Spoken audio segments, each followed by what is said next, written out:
Halo dulur, Abai Abadi di sini. Jadi kali ini saya mau sharing waktu saya dulu pergi untuk berwisata ke Kyoto ya. Seperti yang kita tahu di Kyoto itu kan bisa disebut rumahnya untuk kuil Shinto dan Buddha. Tapi kebanyakan kuil-kuil di sana itu banyak orang mendatangi itu bukan untuk ibadah, sayangnya untuk berwisata gitu loh. Jadi saya juga datang ke situ bukan untuk beribadah tapi untuk berwisata. Yang saya harapkan waktu datang ke situ kan saya suka hal-hal yang terlihat tradisional. Nah, saya berharap saat datang ke situ itu bisa melihat banyak geisha ataupun cewek-cewek berkimono gitu kan. Namun ada hal unik waktu saya main ke Kyoto ini, saya menemukan hal yang unik di area tempat berwisata yang terlihat tradisional juga ternyata ada permainan yang modern gitu loh. Simak aja langsung videonya, oke?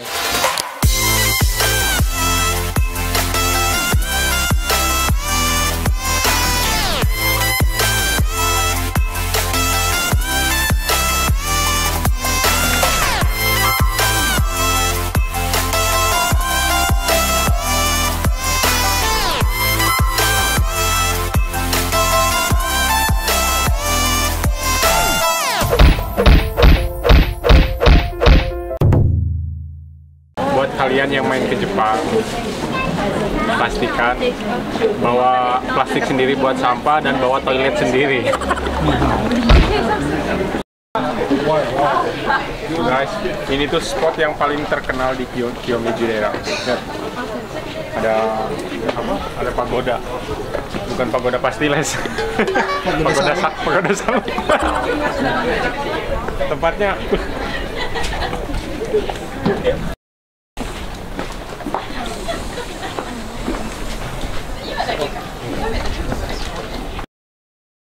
di tengah-tengah kebudayaan komunitas skateboard.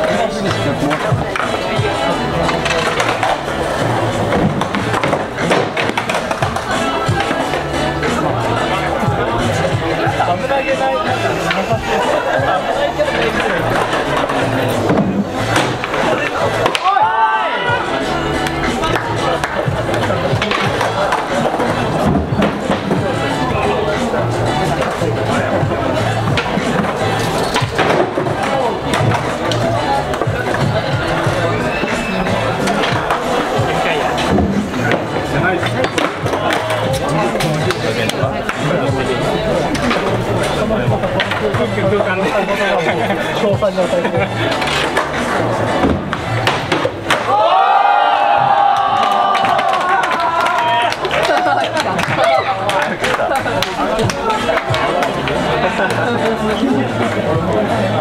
dia kameranya kamera pro buat video, udah gitu pisan lagi. Harga 100 juta.